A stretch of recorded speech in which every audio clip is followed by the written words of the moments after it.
हाय बच्चों, मैं आपका प्यारा सुनील प्रजापति सर। आज मैं लाया हूँ आपके लिए an elementary school classroom in a slum. इसकी आज हम करने वाले हैं ऑब्जेक्टिव क्वेश्चंस। तो सभी बच्चे देखें ध्यान से कि किस तरह से हम इसके ऑब्जेक्टिव क्वेश्चंस जो करने वाले हैं। पहला क्वेश्चन पूछा है कि who has written the poem elementary school classroom in a slum. Kipling, Wordsworth, Kamalnath और स्टीफन स्पेंडर। तो ये पोएम जो लिखी है वो स्टीफन स्पेंडर ने लिखी है ना। तो इसका सही ऑप्शन क्या हो जाएगा? Stephen Spender.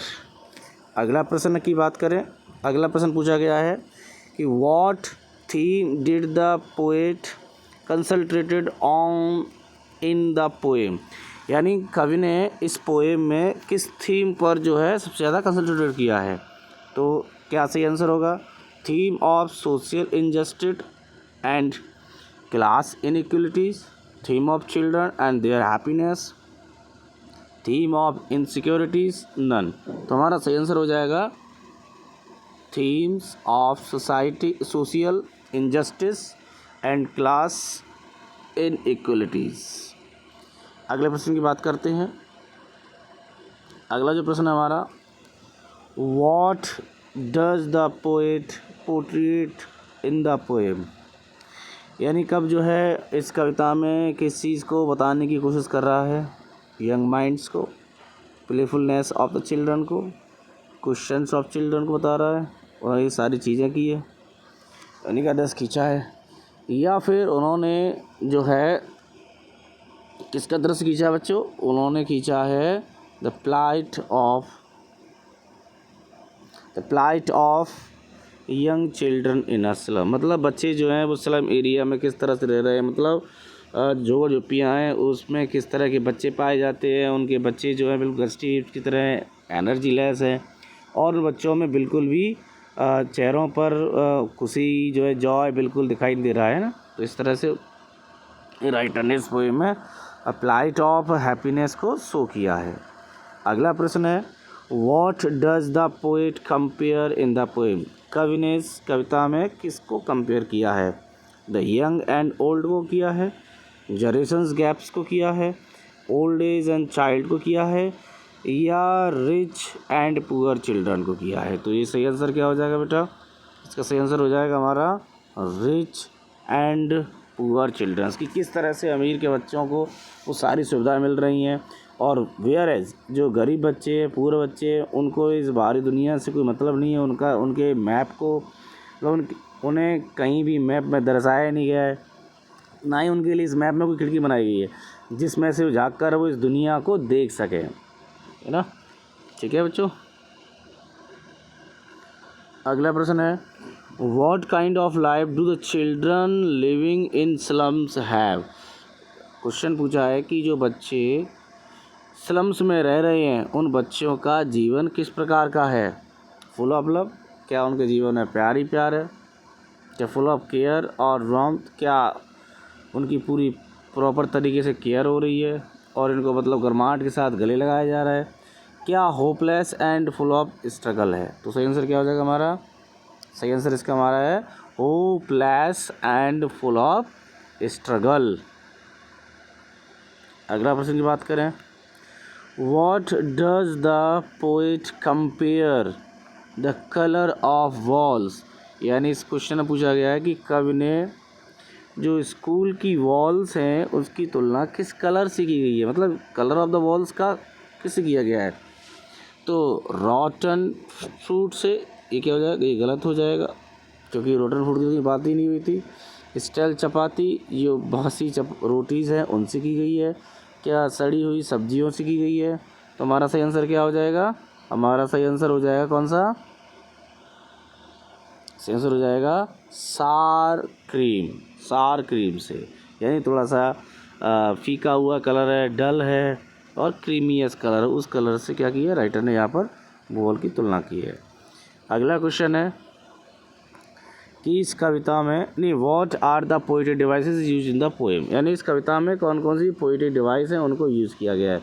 तो इस कविता में जो है लगभग इन सभी पोएटिक डिवाइसों का यूज़ किया है। एलिट्रेशन भी है, सिमिली भी है, मेटाफोर भी है, इमेजनरी भी है, और ये वाला भी आयरनिकली और सिनो ये भी तुम्हारा इसमें तुलना की गई है। ठीक है ना। अगले प्रश्न की बात करते हैं।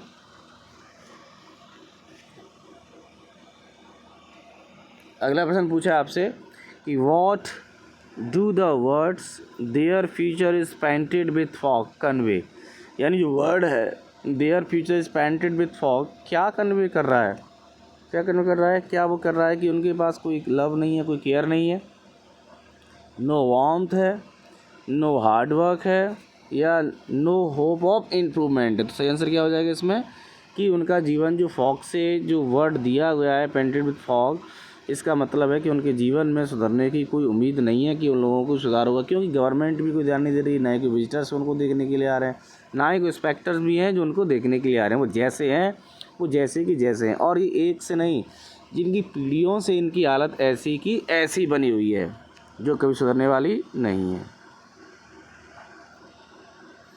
प्रश्न नंबर 9 पूछा है what do the faces of children in the slum areas reflect. इसमें प्रश्न पूछा गया है कि जो बच्चों के चेहरे हैं वो स्लम एरिया में वो क्या रिफ्लेक्ट करते हैं, happiness, their aspirations, their energy, या फिर sadness and lack of enthusiasm. तो क्या करते बेटा, वो बच्चे सैडनेस और लैक ऑफ एंथुसियाज्म करते हैं, मतलब वो बिल्कुल उदास हैं और उनके चेहरे पर बिल्कुल भी वो जोश नहीं है, वो शक्ति नहीं है, वो ऊर्जा बिल्कुल भी है ही नहीं, इन सारी चीज़ों की कमी है। अगले प्रश्न की बात करें, what is ironically about the wall hangings and donations in the class, यानी जो दीवारों पर जो हैंगिंग्स लगी हुई हैं और जो डोनेशंस है क्लासरूम में, वो क्या आयरनिकली दर्शाता है। Setup is a very clean environment, ये बहुत ही अच्छा साफ़ सुथरा एनवायरनमेंट बनाता है। Completely opposite to the needs of the children in the classroom, क्या ये बच्चों की ज़रूरतें हैं उस ज़रूरतों के जस्ट बिल्कुल अपोजिट है जो इनकी क्लासरूम में जो भी हैंगिंग्स लगी हुई, चाहे वो शेक्सपियर्स ऑफ हेड हो, चाहे वो शिप्स हो, चाहे वो मैप हो, जो भी चीज़ें अदर थिंग चीज़ें इसके क्लासेस में जो बच्चों की लगी हुई हैं, वो सारी चीज़ें इनके क्या हैं, completely opposite to the needs of the children in the classroom है।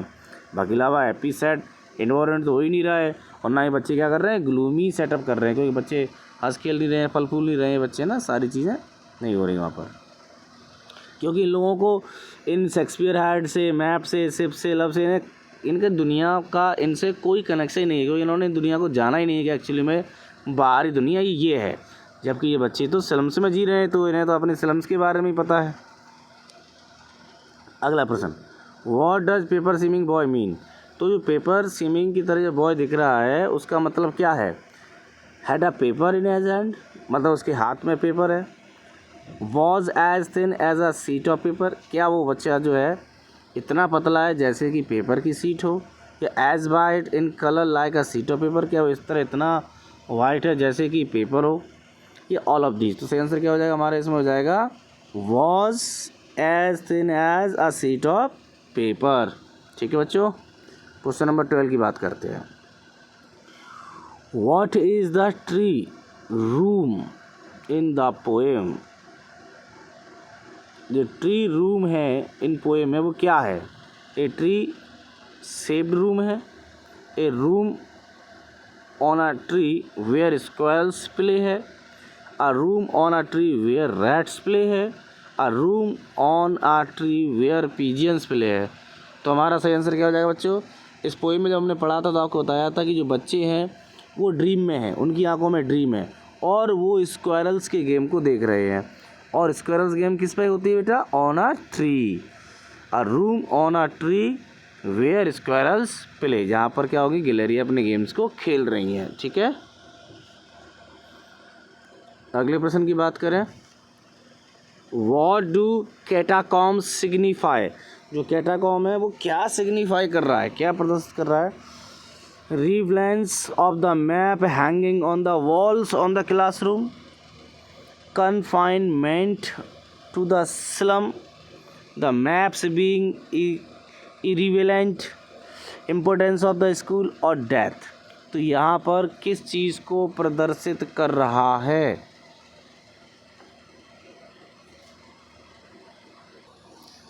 तो यहाँ पर what do catacombs signify, ये क्या कर रहा है बेटा? ये जो है ना डेथ को प्रेजेंट कर रहा है। यहाँ पर बहुत सारे लोगों को क्या कर दिया जाता है? गाड़ दिया जाता है।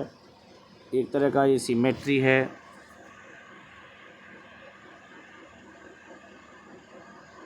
ना, जहाँ पर लोगों को गाड़ दिया जाता है, जहाँ पर बर्निंग प्लेस है ये ना। अगला है why are the pictures and maps meaningless, यानी बच्चों के लिए जो पिक्चर्स हैं और जो मैप्स हैं वो मीनिंगलेस क्यों हैं? Because they are fake and shows are false things, ये चीज़ें उनके लिए फेक्स हैं और गलत चीज़ें साबित कर रहे हैं। They are old and have faded, ये बहुत पुरानी हो चुकी हैं और फीकी हो चुकी हैं। They shows wasteness which is opposite to the world and needs of the children of the classroom. सही आंसर क्या हो जाएगा बेटा हमारा इसका? सही आंसर हो जाएगा हमारा इसका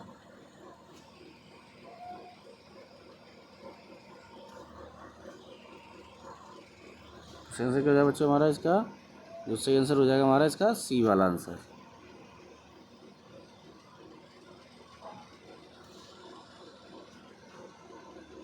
सी वाला, it shows the wasteness which is opposite to the world and need of the children. ठीक है, नेक्स्ट क्वेश्चन की बात करते हैं।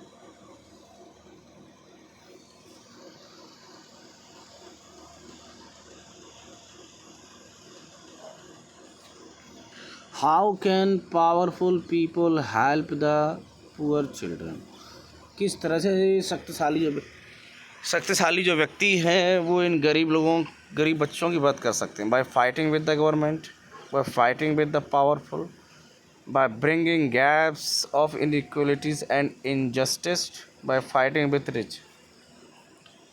तो ये जो अमीर हैं वो अमीर लोग इन बच्चों के लिए जो इनइक्वलिटी और इनजस्टिस के बीच का में अगर ब्रिज बना दें तो ये पावरफुल व्यक्ति उन गरीब बच्चों की मदद कर सकते हैं। अगला प्रश्न है what does the poem describe, poem में what does the poem describe, poem में क्या डिस्क्राइब किया गया है? A classroom in a slum area, a social setup of India, different mindsets, या ब्यूटी ऑफ द सराउंडिंग। तो इस कविता में क्या किया गया है describe? A slum classroom in a slum area. What does the poet wish for the children of the slums, यानी कवि की क्या इच्छा है जो बच्चे स्लम्स में रह रहे हैं उन बच्चों के लिए? वो कह रहा है he wishes them to be happy and healthy, उसकी इच्छा है कि ये बच्चे जो हैं खुश और हेल्दी होने चाहिए। उसकी इच्छा है कि वे बच्चों में अच्छे चेंजेस आएँ, अच्छे चेंज करे वो। He wants them to enjoy the bounties of nature, या ऑल ऑफ दीज। तो सही आंसर क्या हो जाएगा इसका? वो रवि चाह रहा है कि ये बच्चे खुश हो जाएं और हेल्दी भी हो जाएं, चाह रहा है कि बच्चों में अच्छे बदलाव आएँ उनके लिए। He wants them to enjoy the bounties of nature, all of these. सही आंसर क्या हो जाएगा इसका? ऑल ऑफ दीज हो जाएगा। ठीक है, अगला प्रश्न far far gusty waves the children's faces like rootless weeds, hair torn round their pallor, what do these words express? Poor state of the classroom, poor plights of children homes, poor plights of teacher, poor plight of the slum children। तो सही हो जाएगा इसका D वाला सही हो जाएगा इसका poor plight of the slum children। अगले हम बात करें Why is the head of the tall girl weighed down? By the burden of studies, by the burden of work, by the burden of her world, all of these। तो बताइए क्या answer होगा इसका? तो हमारा यहाँ पर जो आंसर है वो क्या हो जाएगा? By the वर्डन of her world, क्योंकि उसके दुनिया में उसको बहुत भार मिला हुआ है। एक तो क्या, वो पहले से ही क्या हो चुकी है, बड़ी हो चुकी है, वो एल्डर है ना। और एल्डर होने के नाते क्या है, उसको बहुत सारा उस दुनिया का भार भी है, ठीक है ना। अगला प्रश्न पूछा है, what is the meaning of the paper swimming boy with red eyes. जो बच्चा पेपर स्विमिंग की बॉय की तरह दिख रहा है और इसकी आंखें चूहे जैसी है, चूहे जैसे के साथ है, तो उसका मतलब क्या है, रिच पीपल है, रिच चिल्ड्रन है, पावरफुल पीपल है। ये क्या हो जाएगा, इसका आंसर हो जाएगा डी वाला, weak and malnourished son boy. अगला आपसे पूछेंगे बेटा, What kind of look do the faces and hair of the children gives? Rich and beautiful faces, bright and neat faces, healthy appearance, या फिर सही आंसर हो जाएगा इसका पेल फेसेस एंड अनटर्न हेयर्स। इसका सही आंसर हो जाएगा डी वाला। अगला ऑब्जेक्टिव पूछा है आपसे, his eyes live in dreams, what is the dream. वो ड्रीम क्या है, watching a movie, going abroad, eating an ice cream, या dream of better times with games and open space. सही आंसर हो जाएगा डी वाला आंसर हो जाएगा इसका। अगला क्वेश्चन पूछा है आपसे, who was sitting at the back of the dim class, यानी जो बच्चा है जो क्लास के पीछे बैठा हुआ है एक डिम लाइट में, वो बच्चा कौन है, अ गर्ल है, एन ओल्ड मैन है, अ टीचर है, अ यंग बॉय है। तो सही आंसर क्या हो जाएगा हमारा, सही आंसर हो जाएगा यंग बॉय। नेक्स्ट क्वेश्चन पूछा है आपसे, who is the unlucky heir and what has inherited. जो अनलकी हेयर है और उसकी ही has what has he inherited, उसको क्या मिला है विरासत में, तो अ फैट बॉय है, has inherited obesity from his mother, या शॉर्ट थिन बॉय है, has inherited standard growth from his family, या एन इंटेलिजेंट बॉय है, या फिर थिन बॉय है with red eyes, has inherited of deformed body from his father. तो क्या answer क्या हो जाएगा इसका, डी वाला आंसर हो जाएगा। वो जो बच्चा है वो थिन है और उसकी आंखें रेड सी है, और उसे अपनी बॉडी को कैसा मिला है, उसे इससे पिताजी के द्वारा ही उसकी बॉडी क्या हो डिफॉर्म हो गई है, मतलब उसकी बॉडी पूरी डिसफिगर हो गई है। What is the stunted boy reciting.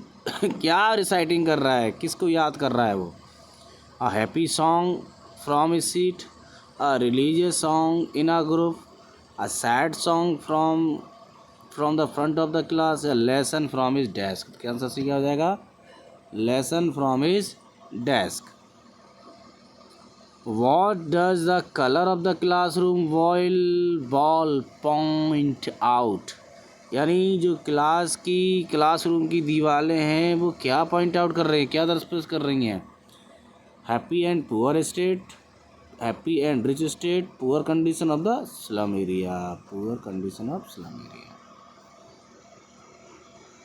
What does the expression open handed map show, जो एक्सप्रेशन लिखा हुआ है ओपन हैंडेड मैप, भी क्या शो कर रहा है, power of poor, the poor can not access the world, the poor are powerless, maps are open to all, they reveal everything. कैसे क्या हो जाएगा।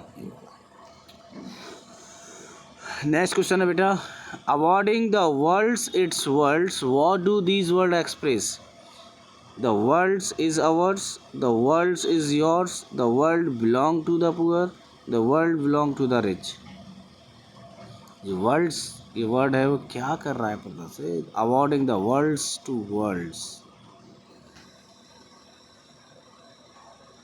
तो हमारा आंसर क्या होगा इसका आंसर, डी।